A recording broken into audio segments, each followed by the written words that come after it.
How to remove the timer control knob from a Simpson washing machine.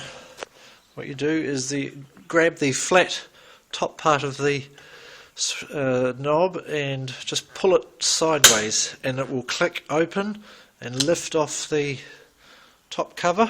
That will only slide sideways only one way.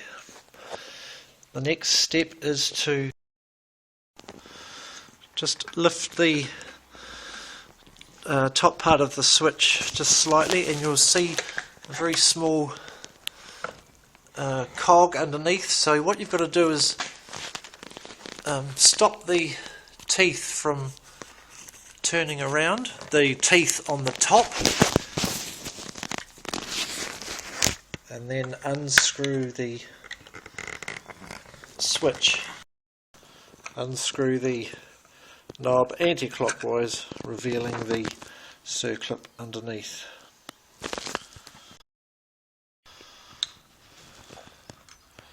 Pull off the circlip, the washer,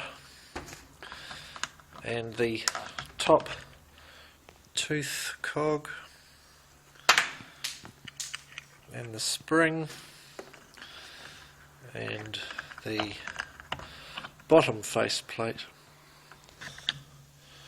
revealing the screws underneath to remove the whole timer unit.